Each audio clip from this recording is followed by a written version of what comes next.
Happy Thursday. Hey, good morning. Happy Thursday. Yeah, likewise. You excited to talk about threat modeling? Yes, I am. I'm very much excited about threat modeling.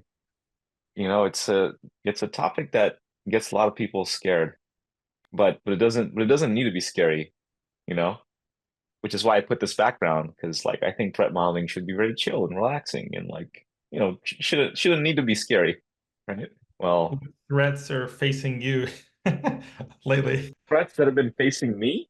Yeah. Yeah, so my son, like whenever I change his diaper, like sometimes I get some threats from that, and I have to properly defend myself against those threats. Yeah, there's this product called the PPTP for boys, and it used to work, but then like as my son got older, the streams got stronger, and that no longer was a threat mitigation, unfortunately. So now it's just I just have to react really fast. But anyway, this is probably more than you bargained for. Yeah. I mean, one threat I have, I walk to work and there's this Starbucks that I sometimes I'll stop at and work at. There've been a lot of homeless people coming in and like yelling, kind of rampaging around the Starbucks. Just a little strange. I wouldn't have thought in Austin that would be so much of a thing, but because I recently moved here from New York, and that happened in New York sometimes.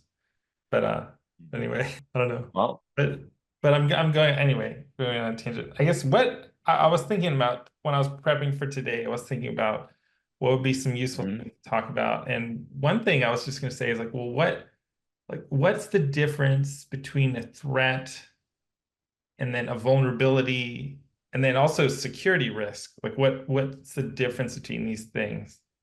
And I know I not to put you on the spot to you, John, but like Hmm. off the top of your head, what would you say you think that like what's a threat versus vulnerability versus a security risk? Hmm. A threat to me seems like a hazard. Like if I were to map it to like safety, I'd say a threat is more like a hazard. A risk is obviously a risk where you have a probability and like a severity. And a vulnerability is like a step in the sequence of events, sort of. It's like it's a property of the system that allows a certain sequence of events from the threat to the risk.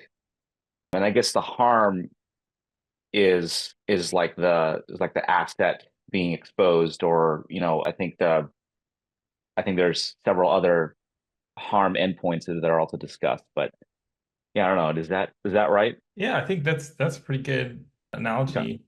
Yeah, I think like one difference between security risk management and safety risk management is the definition of harm is broader. And I think FDA's jurisdiction kind of prevented them from regulating cybersecurity partly because of this, because their jurisdiction was really around safety.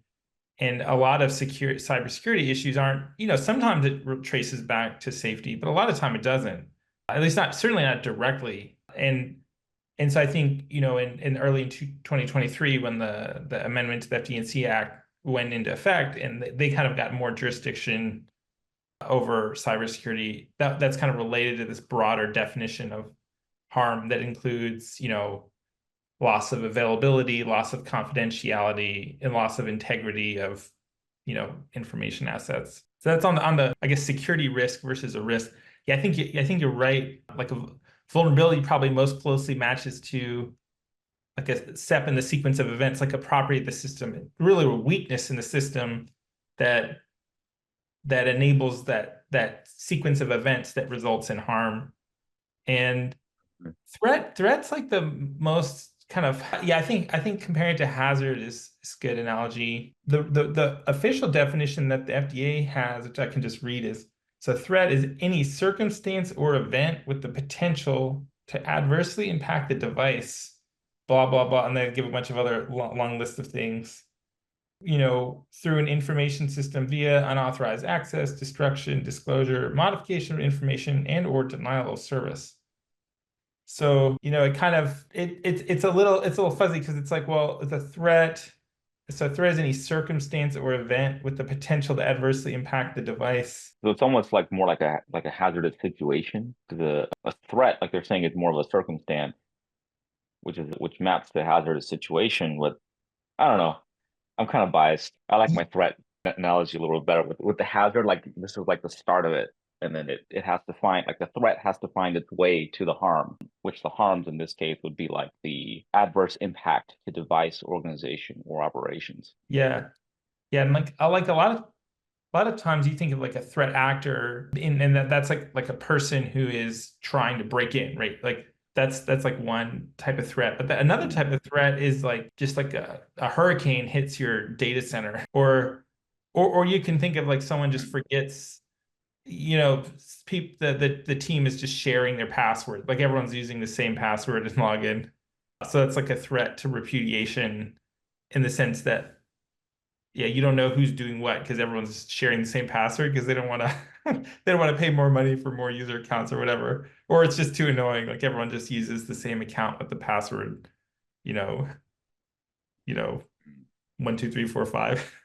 So, but anyway, I find one of the challenges with threat modeling is like what's the relationship between threat modeling and security risk management because they are very related. Like this confused me for a long time, and I would say I honestly don't still have like a perfect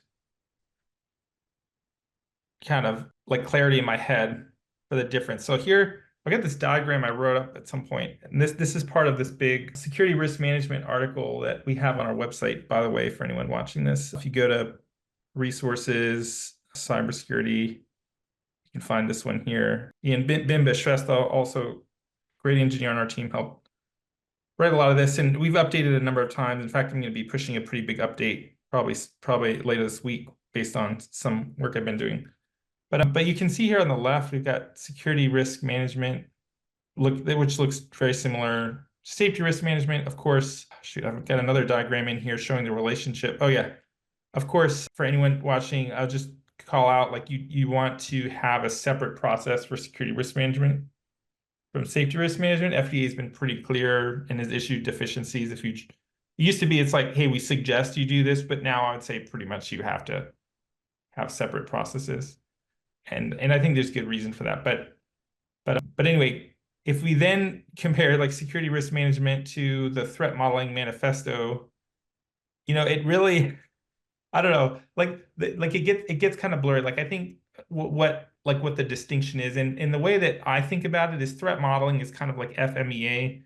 It's like one way of identifying security risks, and it tends to be lower level, like very a little more detailed, kind of in the same way FMEA tends to go through every like little component, but you're not going to necessarily create a risk for every FMEA item. The other thing I think that's different about the security risks is you actually will go through and evaluate like the severity and like qualitative likelihood of it occurring. Whereas in the threat modeling, generally it's more just enumerating what's there. I don't know, Yujan, if you thought about this at all, or if this has ever come up on any of your client interactions. Yeah, I mean, certainly, like I definitely like the analogy and the point that threat modeling is a tool to identify, I guess, threats. I mean, if we think about tools that we have on the safety side, like you're definitely right. Like there's the failure mode effects analysis. There's also the top down risk analysis where you start backwards, where you start from, okay, here's a patient, how does it work backwards, and then you can also start from individual components, and it's just several ways to brainstorm and get a full picture of it. it's it's kind of like in like astronomy, how you can have different filters where you can look at different wavelengths, and that tells you something different about the universe. Like it it's also like building a tunnel where you start from both sides. Like on one side, the threat could be more on like the precursors to harm, and you start there. But you also have other mechanisms where you go to look at the assets and kind of work backwards and say, okay, well, how can the two meet together? That's how I think of safety risks anyway. Is like we have hazards and we have harm, and risk analysis is just brainstorming pathways of how those two could meet together. And failure mode effects analysis, like you're attacking it from the middle, where you have these sequences of events with various system items in the middle, and that lets you pick a point and kind of work your way both forward and back. And also top down, you do it from the risk side backwards, and also from the hazard side forward. I find that to be less useful, but I think they're all kind of similar. So I think threat model is, yeah, I think probably middle, and also from the start Yeah. and then forward. It's like, yeah, I think there's a number of tools that you can use to identify security risks, like besides threat modeling. Like one that I mentioned last week was just going through the list of questions in the appendix in AAMI TR 57. And just as you go through and answer those questions, you'll kind of think of security risks as you go. I think that's an approach. I think just doing your penetration testing, getting a third-party pen tester to attack your system, you'll probably identify some risks that you hadn't even thought of when you do that. I think threat modeling, the way to get into it or think about it, and by the way, we'll get into concrete examples shortly, but is you're creating a model for your software, right? So software is very complex. There's lots of code, and we're creating a model of that code. And when I use the word model, I have a real precise definition in my head that I've thought a lot about over the years. So to me, a model is a useful approximation, or is an approximation of reality that's useful for some purpose. So it's approximate. It's never accurate, perfectly accurate, right? Like if you wanted to perfectly describe the system, you'd need basically all the source code and additional information about the deployment environment and so on. So a threat model, like these diagrams that we create, they're approximate. They're not going to capture every detail of the system. And I think one problem I see people make is they try to make them way too detailed. This happens on safety risk management too, where they just get way too detailed, and it actually makes it less effective. So if we going back to the definition of a model, if it's an approximation of reality useful for some purpose, if you keep that purpose in mind and you know why you're doing what you're doing, then you kind of that helps you draw the line. Like, okay, this is too detailed. Like this is actually making our model less useful because we're making it too detailed. There's that saying, like, all models lie, some are useful. I think that's so trying to make it to where you perfectly describe the system is a fool's errand, and you shouldn't try and do that. But so anyway, so threat modeling to me, yeah, you create a model of your software system, and then you kind of have a systematic approach of thinking about those models, those in particular diagrams. It's the approach I like to use, and the FDA kind of requires now. You systematically go through those diagrams and ask questions, what can go wrong? And the way, when we talk about this, there's a particular approach we like to use called STRIDE. That's kind of, I think, the most popular methodology, although there's definitely a number of other ones. And you kind of systematically go through it. So and you identify all these ways things can go wrong. And then you move on to the mitigations, which tends to produce software and system requirements, maybe requirements for labeling that you can then verify, and you do kind of residual risk analysis at the end. Say, oh yeah, is this good enough? And then, yeah, you revisit that threat model periodically over time. We generally do start with it once the system architecture is somewhat well-defined, and that's kind of related to the system architecture part, usually in phase 1, and then we kind of iteratively review it during phase 2 of our process. I don't know, any thoughts on this, Yujan, before we dive into a more concrete example? How about we take one question from the audience, and also about this. By the way, if you have any questions, please type them into the Q&A or the comments. So we have a question from Rama that is, she asked, for a software as a medical device, is it an accepted practice to document cybersecurity hazards and patient safety hazards in the same risk management report, or based on the definition of harm, should it be separate documents? Yeah, so certainly you need to have a separate security risk management process from your safety risk management process. And because of that, we typically do have a separate report. And in the FDA eStar PDF, it's a separate, like it requires it to be split out. So if you did combine it, you'd have to at least have a pointer document. So yeah, we would suggest splitting the report, especially since it's often done by different teams, like the security. So they're going to be reviewed and approved by different people in most cases. So yeah, I would split them. Cool. Thanks, David. Yeah, Also, thanks for your question, Rama. cool. And I see Cooper Boy also has a question, which I'll address in just a bit when we get into the specifics. But basically, yeah, we do go through and do stride per element, and I'll talk a little bit more about what that means. But that's typically the way we like to do it. You definitely don't have to do it that way. You can also just do stride at the overall system level, which tends to be a little quicker for a simple system. But cool. Okay, I'm gonna go. So there's a few things that I figured I'd say. So one, there's a lot of ways to do threat models, and as far as I know, there's no standard. Threat modeling kind of originated outside of the medical device industry, and there's this guy, Adam Shrestha at Microsoft, who I think was the guy that really popularized it, and he has this pretty good book on threat modeling. And we've kind of built out a process that is based on that and on the MITRE threat modeling handbook. But there's definitely different ways to do this that focus on different things. So I'll quickly go through outline our process at a high level, and then we can go through an example. So we start by kind of identifying all the major system items that make up the software system. So this is usually any external systems you communicate with, like the PACS, EHR, third-party logging tools, cloud systems, all of that. And we like to have an ID for each component.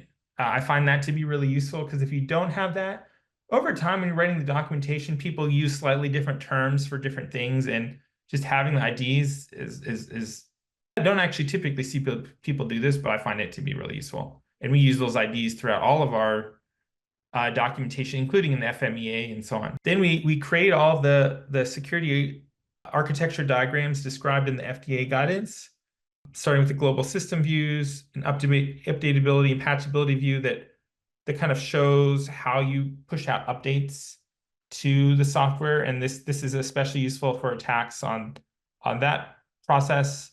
And then usually we'll at least have one security use case view. And I'll talk a little bit more about how we do these in a minute. But often there's multiple for different situations. So we start with there. Then we'll go through and we'll assess all the cybersecurity assets and how important or critical they are. And then we do stride by element or stride per element, like Cooper, you'd mentioned. And I'd note not every stride. I should even talk about what stride means. So stride stands for spoofing, tampering, repudiation, information disclosure, denial of service, and elevation of privilege. So these are common types of threats, and we could go through each of them in detail. We'll get into it when we go into the example a little bit, but like it's a model. This is, I would say, is also a model of reality. Like it's not like often threats kind of fall in multiple buckets, and so again, it's just a useful tool to think about and to kind of facilitate the brainstorming. And what we'll then we'll go through each system item and each connection. We'll think about, okay, how do each of these threat types apply to each element? We'll write them down, and then often we'll eliminate some of them that feel kind of far-fetched, and then we'll trace them back to the security risks. And this is really our overall process that we follow. So Yujan, any thoughts about any of the steps here or questions or yeah? No, thanks. So I started in preparation for this talk, I started trying to write out an example. So let me switch over, and I didn't quite get as far as I wanted, but I thought it would be helpful for everyone to have a concrete example that we could talk through. So what this is here, this is a really common deployment strategy for AI-enabled radiology software. So on the left here, we have a hospital network, and there's a DICOM router. This is a piece of software that usually it's ingesting images from the different imaging modalities, like the MR scanner, CT, and so on. And based on certain criteria, it may forward the images to other third-party software, and of course, send it to the PACS, possibly send it to research PACS if there's any studies that are going on, and so on. And so what will happen is this router will be configured to then send images to a local piece of software that's running in the hospital network. This will de-identify the data and send a subset of the data to the cloud for processing. And sometimes what will happen is the companies will want to have the processing module up here so they can monitor it, update it, and for just IP protection are some reasons why this is commonly done. Or maybe you need special hardware that a lot of hospitals don't have. So then the processing module processes the data, often will store a copy of it, and then send it back for being re-identified. A report is generated and then sent back to the DICOM router for probably storage back in the PACS. So this is a little oversimplified here, but I figured it was like complicated enough to be interesting. And you can see here I've got a legend. So this is what we call an external entity. We got data stores, we have processes and trust boundaries. And I've labeled all of the different system items and the interfaces between them. So on any so I was thinking we could go through this and apply Stride per element and just kind of talk through some threats following our process. Yeah, let's do it. So if we go back, let me move this over here. So if we go back to our threat modeling process. So okay, so we've already identified major system items. Maybe Yujan, is there anything you'd expect on here that you aren't seeing? Like for example, I would probably expect to see logs on the local side too. Like these are like up in the cloud, but that would be something you might add. You could probably break out this local node into smaller subcomponents that like do the report generation and the anonymization. Yeah, no, I think this covers assets and like kind of system items, I guess. Like I guess these system items in assets, I guess how do system items and assets correlate? Sure, yeah. So oftentimes the system items are an asset, but there's also other assets too. So like in this case, what would some of the assets be? One would be the PHI. I always think about that first. So the DICOM files that are coming here do have patient information in them, and that patient information is stored in the database so that the data coming back can be re-identified. So that's one thing.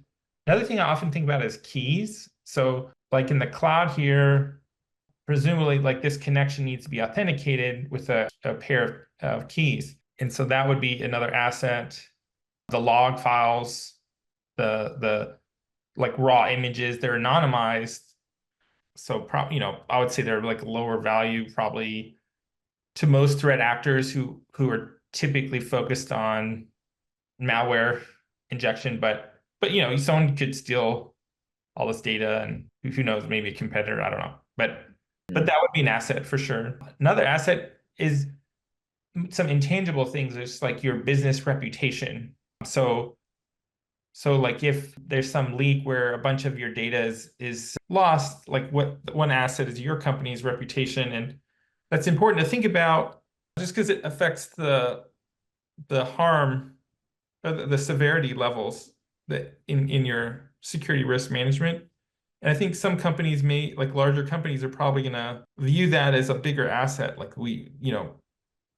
than maybe a smaller company may. I don't know. Yujan, does that answer your question? Yeah, no, that's great. Yeah, so it sounds like assets could both be inside of data stores and processes, actually, as it's shown here. Yeah, absolutely. It doesn't map one to one. Another thing I would point out is like something that's not on here is like the source code that's used to produce the system images that run here and here. So like let's say that this is a Docker container on both sides. This is a Docker container that's deployed in the hospital, and then over here. And there's source code and third-party dependencies that are used to build that. That we don't typically show in the global system view. Sometimes we do, but that usually shows up in the updatability and patchability view. And that's the source code is also an asset. Obviously, you don't want, you don't want people seeing your source code in most cases. It's also a threat vector in that, or an attack vector in that you can, like one examples where you have third-party dependencies that get injected with malware because the open source maintainer loses their keys or dies or whatever, and then a threat actor gets access to it and is able to stick their malware, and people upgrade the package, and then now their build has malware inside of it. And FDA is pretty clear they want you to consider that sort of attack, and that's not really shown in here, but that shows up in the updatability and patchability view. But anyway, so okay, so let's say here we've finished identifying major assets, and then next we'd kind of think about creating system diagrams. So this here is what I'd call the system view. Now let me show you, I sketched out really quickly a security use case view. So this diagram, for anyone who's not familiar with sequence diagrams, the way it works is time flows from top to bottom, and each of these is a different node in the system. And oftentimes we'll also have users interacting, and perhaps even multiple types of users if you have like, lab technician and then pathologist or whatever interacting in different parts. We would often show that too and show them logging in and so on. But in this case, since there's no human interaction, it's a fully automated system.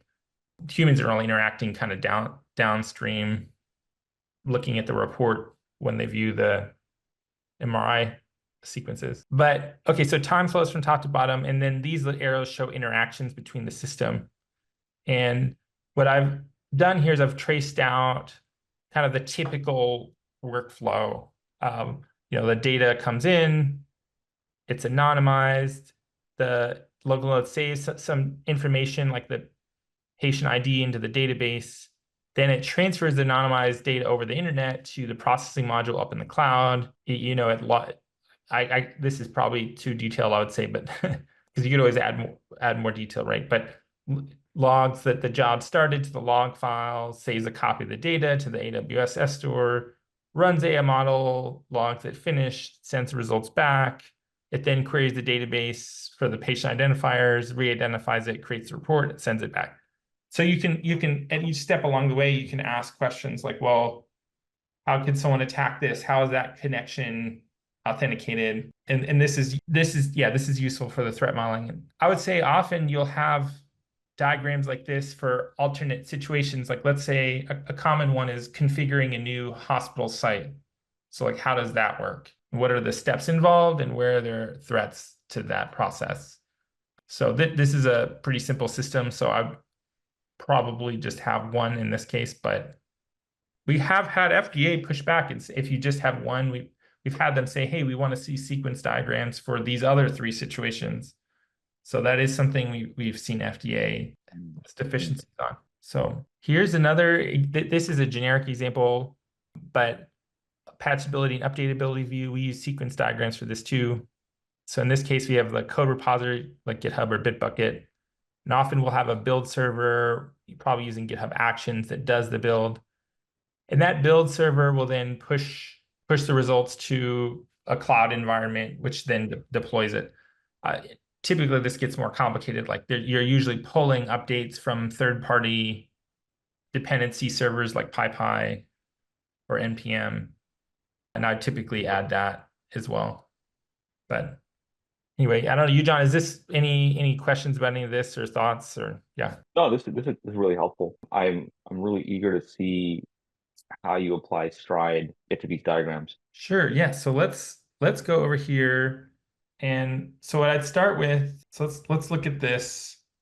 I'm gonna actually pull up there's a nice chart in this book that I don't remember offhand, but it says which Stride elements apply to which node types. Because okay, so for an external entity, it suggests that spoofing and repudiation are the main types of threats.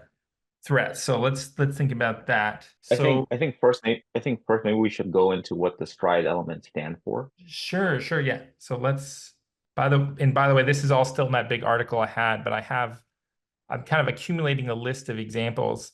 So spoofing is kind of attack against authentication. It's really pretending that you are someone you're not.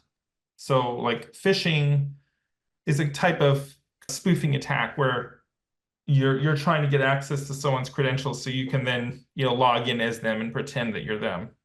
Or here we have another examples like brute force attacks. That's another spoofing example. So like in the case of our diagram here, so are there attacks where someone could act as the DICOM router and send you data? Like is that a threat? I guess, and let's just assume it is. Like, what would be the mitigation of that? Like, you'd expect that the data coming in is coming from a certain port, like a certain IP address and port, or you have some, or you have, I'm actually not too familiar with DICOM SSL. I know some of the engineers on our team are, but so I don't know if that would protect you against this or not, but or if that would just protect the confidentiality of the connection. But that would be an example of, yeah, spoofing attack, a spoofing threat, and a possible mitigation. I Yeah. see. Does that make Yeah, sense? yeah. So do you apply stride to just the boxes, or do you apply them to to like the arrows as well? You do it to the arrows as well. And again, in this, I should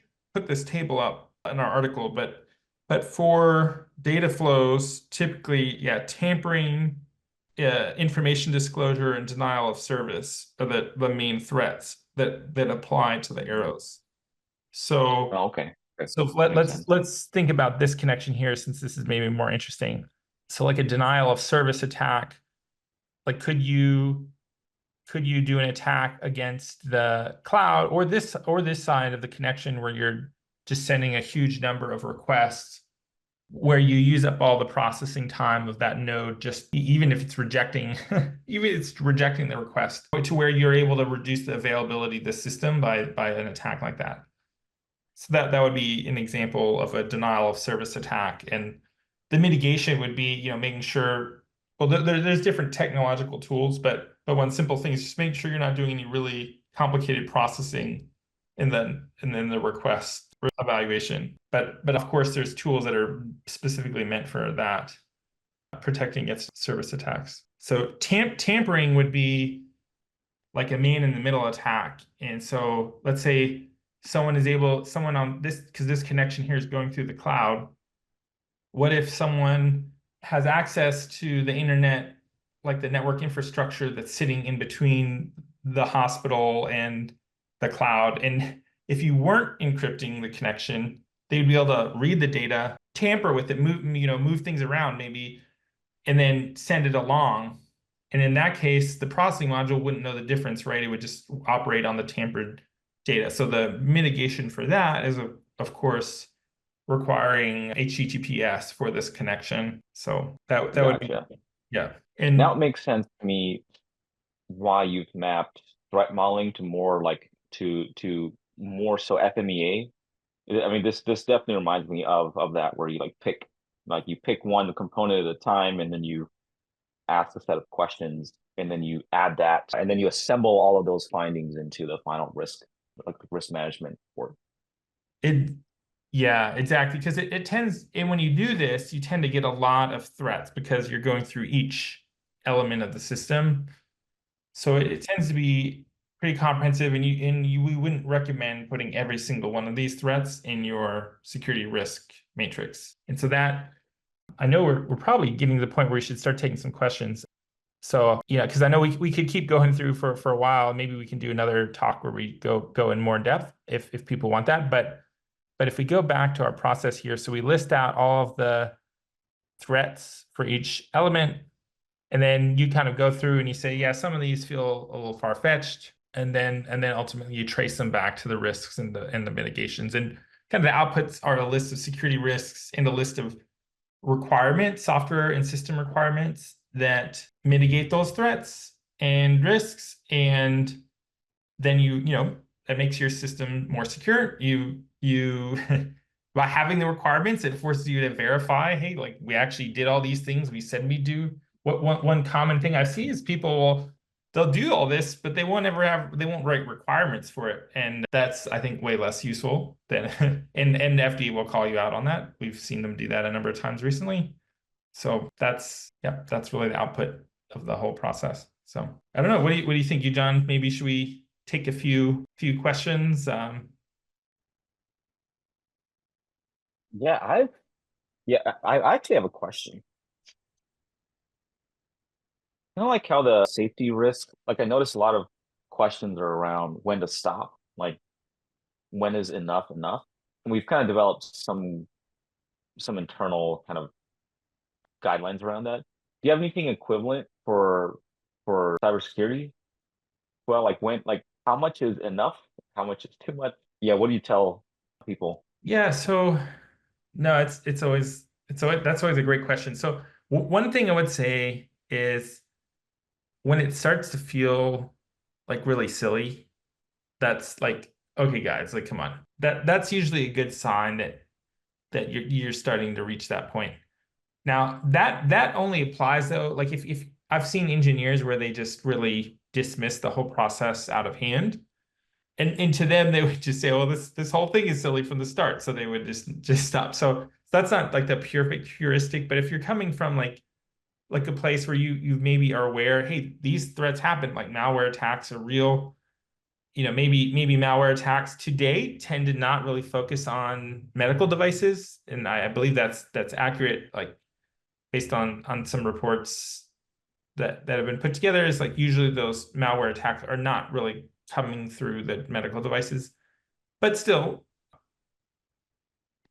like there are real threats and attacks that happen that can hurt patients even beyond the malware attacks. And once the team is trained on that and they really understand and they're like, yeah, this is real, then you have that baseline, and then you kind of go until you start to feel like, hey, this is kind of silly. I think that the pen testing is another really nice check on that, and I think that's one of the reasons the FDA is insisting on having third-party pen testers is it really opens your eyes like, oh wow, like there was all these ways that the pen testers were able to get access to our system that we hadn't considered. So that's a nice wake up call, I think, to people. Yeah, that makes a lot of sense, and I didn't quite think of it that way, but I like that.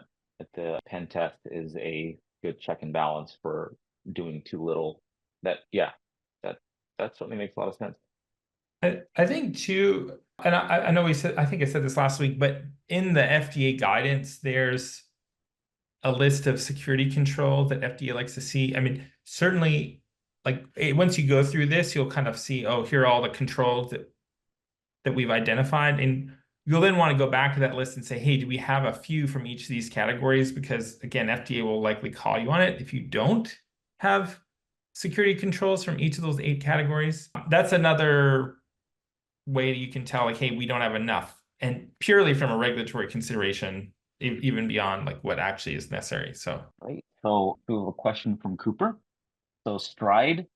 So for Stride, do you go component by component and evaluate whether each type of threat could be present? And then another question, do you do this for each of the security architecture views? yeah, so I guess I partly answered that earlier, but so yes, we will. I wouldn't necessarily go through for each like security use case view in addition. Like I'd use them collectively, and these should all be kind of mapping onto each other. In most cases, like mapping onto the global architecture view. But okay, and I see there's a related question. How granular should security user needs and requirements be? Should we go as granular as a user need or requirement for each of the 8 security concepts?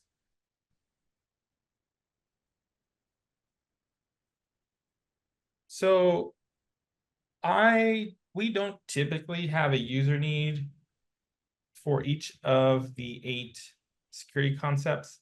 What we will typically do is we actually categorize our requirements, and we'll have all 8 of those categories in our requirements list. So if I go over here to our requirements table, this is in our MedTech West system here. You'll see, we have all these types of requirements, and then we have the different security types listed out here. And that's kind of how we do that. So we don't generally handle that categorization by tracing the user needs. But I don't think it's a bad idea, though, if that fits how you guys do it. We tend to have our user needs be pretty high level in the language that users would typically use. And I wouldn't typically expect users, I mean, maybe IT department users, but you to speak in this language. So hopefully, I don't know, Cooper, if that answers your question. Yeah. Well, David, I think you did a great job because those were the only 2 questions. Oh, I see. Richie Christian just had a question. Thanks for another informative session. Oh yeah, that's great. Thanks for coming. So it's nice to see people joining. So What are your thoughts on using a framework like Stride for adversarial machine learning, input manipulation attacks, data poisoning? If not, have you come across any framework specifically for security risks related to AI and ML models? That's a great question. So to be honest, I have not like really seriously considered adversarial machine learning attacks in any of the threat models I've been involved with. Although, to be honest, I'm doing fewer of the threat models these days. More engineers are doing them. I don't know, Yujan, have you seen this come up in any of your projects? No, because yeah, like Gen AI, I think Gen AI probably where you would have a lot of this come up. In non-generative AI, like you could still have adversarial attacks. They're honestly kind of far-fetched in my opinion, but I think it hasn't come up much because Gen AI is still such a new field, and there hasn't been a large language model based device cleared by FDA yet. But I could see different attacks like a prompt injection attack, which is analogous to a SQL injection attack that's already covered by Stride. Like I think if you did Stride properly, you would identify SQL injection attacks and prompt injection attacks and other of these new attacks. Like I think that the framework would still apply. You just have to maybe break out the system a slightly different way so that you can have a higher chance of identifying those threats. But yeah, I'm Like, not aware of any frameworks or anything like that. That's yeah. yeah, so in a system like this, like just trying to think of an adversarial AI attack, like I wonder, you could have a spoofing attack on this connection where you do like we were talking about, man in the middle, where you get the image data, and then you like if you somehow knew how the model, I guess if you had access to the model, you could make a tweak to it, a subtle tweak to the image, such that it gives a bad result. Yeah. I think the mitigation of that would be some sort of data checking, like I'm trying to think, like Man, I'd say it for might be things like that, tricky. it's Yeah. just like it just seems so far like that. Like these kind of image based attacks. Yeah, like you could in an academic setting inject some noise to make it. Now we're going to give the patient a cancer, right? Or like I don't know, what kind of thing? I think this like It, those kind of attacks fall into like the silly category. Like, why are we even looking into that? but But I do think though, for like the large language model ones, like you can have a prompt injection where someone steals your source code, or like the prompt injection where it like injects some sort of executable code, and your system would actually run that depending on how you set up like your LLM tool usage and stuff. Like it could actually do that. I think that's probably more useful. But like the image-based ones, like unless your device is doing something really high risk down the other end, it just doesn't seem really that useful to me to um, yeah, I could see really certainly consider. in a radiology setting where like the worst case, someone gets you give someone cancer when they don't have cancer, or vice versa. Like, Vice versa. yeah, but yeah, I could see, like, if you have a really important person who has, I don't know, yeah, it does get hard to think of, and I think there's a well-known thing at this point, but with cybersecurity, it's always like you're never going to make the system perfectly secure, right? It's always like how, like, making it secure enough that there's no benefit, like there wouldn't be a situation where someone would actually make that attack. Like you're unlikely to perfectly secure your software.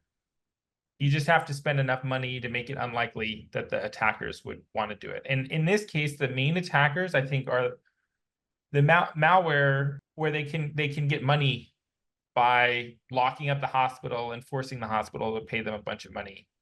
But like, why would someone want to, tamper with the data in a way that you don't notice that causes someone to get hurt? Like, what, you know, maybe if you're like trying to attack the president, or like someone, like you like in the, what was that show, Homeland, where there was an attack on the vice president's pacemaker, something like that, right? But I don't know. I don't know, Richie, if that answers your question, or maybe we're totally going off in a different direction than you had in mind. Certainly, yeah, I think there's a whole new class of attacks and threats that, I haven't read up that well on that topic, but yeah.